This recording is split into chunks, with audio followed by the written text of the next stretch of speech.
Today I get to talk with Erin Maroon. She is the founder of Ashlie's Embrace. Erin, how are you today? I'm doing well, thank you. Yeah, we're so glad that you're able to join us. Thanks for having me. Yeah, I want you to share a little bit about Ashlie's Embrace. And I know it's a hard story, but it's an important one to tell, especially for people who also have gone through the same thing. So go ahead and share with us a little bit of the backstory. Right, thank you. So we're a nonprofit organization, and we donate cooling units called cuddle cots to hospitals nationwide to allow families more time with their babies after stillbirth or infant loss. And it came about because right about now, in 2015, my husband and I were expecting our first baby. And my pregnancy was perfect. I had no issues, no red flags, nothing to be concerned about. And I went to an appointment at 41 weeks in a day, and they said, you're good. We'll induce within a week if she doesn't come, but we're not going to go past 42 weeks. And I said, okay, great. I've never done this before. I trust you. Yeah. And I went home and I was relaxing on the couch, and later that night I felt a huge kick, and Ashlie was gone. We rushed to the hospital. We were there in less than an hour from the last kick, and they told us she was gone. And I was induced immediately and labored for 24 hours. And after she came out, I didn't know, what do you do with your baby? Everyone tells you how to go home with a baby, but nobody tells you what to do when you don't go home with a baby. Yeah. And I didn't know what was normal. I mean, do we keep her? Do we take pictures? Do we hold her? What do you do? I don't know that there is a normal. Right. Right. Is there a protocol? We felt like no one had ever gone through this before. And so I held her for just a few minutes the next day, and then I gave her back forever. And we read about an article about how to go home to an empty nursery, and it referenced this cuddle cot. And it helps, for lack of a better way to describe it, it keeps things more even keel.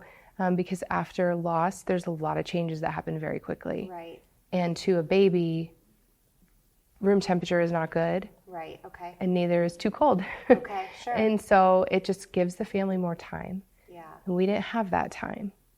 And so we thought, this can't happen. This can't happen to anybody else. Right. And so that's how Ashlie's Embrace was born.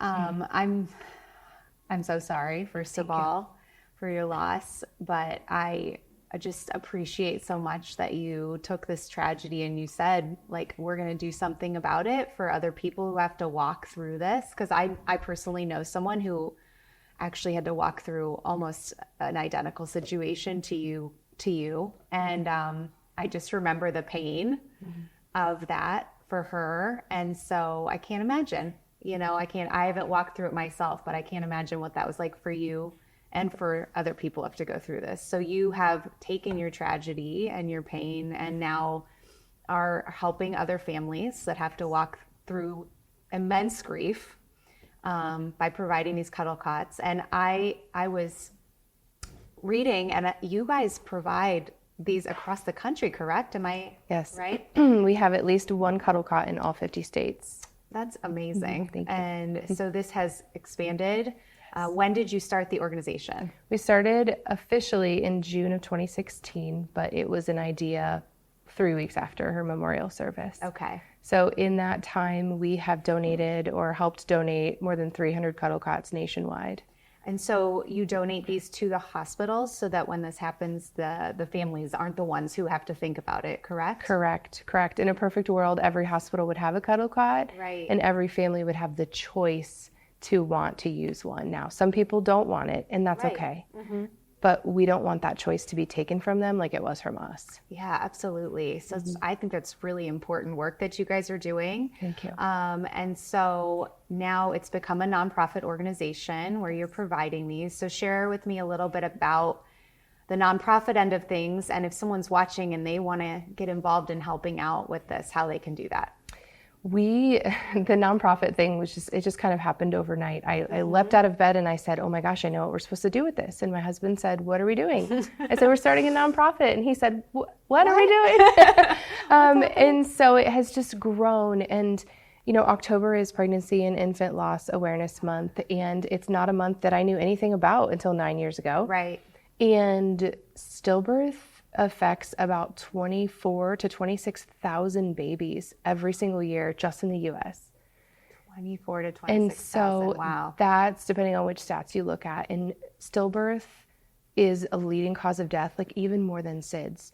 And there's so much research and education going into that, but stillbirth is a crazy crisis here in the U.S. And so with the nonprofit end of things, we're able to kind of get in and get grants and meet with other groups of people. There are so many of us out there, so many of us. 1 in 4 pregnancies end in some kind of loss. Wow. And so there's a lot of us, and there's a huge opportunity of parents to help. And so a lot of what we do is families that say, I've experienced loss. I had a cuddle cot, how do I give back? Or I didn't have a cuddle cot, how do I get one for my hospital?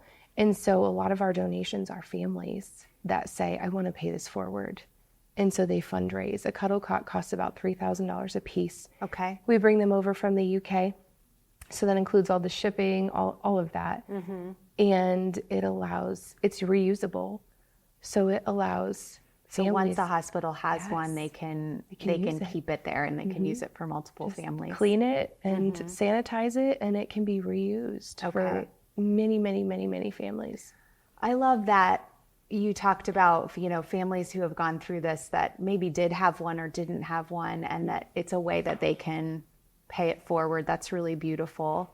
And even if someone hasn't gone through this and they want to pay it forward by doing this, just how can they get in touch with you guys? How can they donate? How can they get involved? So our website is ashliesembrace.org. And it's ASHLIE. Yes. We had to be different. And then we're also on Facebook and Instagram. It's just Ashley's Embrace. And our Facebook page is super active, and you can find us there. And like I said, we field inquiries all the time. Do you have cuddle cots in our local Akron hospitals? We do. Okay, wonderful. Yes. And then, moving beyond Akron, are we getting some into other places? Yes. Here in Northeast Ohio? Every hospital in Ohio has at least one cooling device. That's amazing. Yeah, That's really amazing. We can't take credit for all of that, but. Okay, but that's really amazing. And part of it is the work that you're doing. So we can give you some credit for the work that you're doing and for giving back to other people after your own loss and tragedy. And so I really appreciate that. Thank you. And so go ahead and share with people, how can they find do you have social media? Do you have, go ahead and share your website again, and we'll just make sure they can find you guys. Yeah, our website is ashliesembrace.org. Right. ASHLIE. With an IE. Yes. And then again, Facebook and Instagram, Ashley's Embrace. Wonderful. And we keep tabs on all of the, and sorry to change directions here. Loss of a baby is isolating. It is, I can't speak for everybody, but a lot of people I've spoken to have said it, they've never felt more alone. Yeah. And I think that with these cuddle cots, every single one of them has a memorial plaque. And so if you experience that loss and you're sitting there in the hospital thinking, I don't know anybody this has ever happened to, it's that reminder on that memorial plaque that you're not alone. And our Facebook community is like that. There's encouragement and remembering and all of that. And so, I think that's really important that you brought that up, because I actually remember talking to this friend when she had lost her baby, and just I think it's people don't know what to say, and so they don't say anything. Right. But often the mom or the dad or the family, they want to talk about their little one. And so I think it's also important what you just said, you have a community there. So these are people a lot of these people have gone through this. And so if someone is going through this, whether it was recently or a while ago, and they are still grieving, they could reach out to you guys and be a part of the community as well and get the support that they need from others. So I think that's a huge, important part of what you guys do. So thank you. All right. Thank you guys for watching. Make sure that you go and support Ashley's Embrace. This is really important work for people who have lost a pregnancy, lost an infant, and just make sure you just keep tabs on what they're doing. And if you can support, please do. All right. Thanks, everyone. We'll see you next time.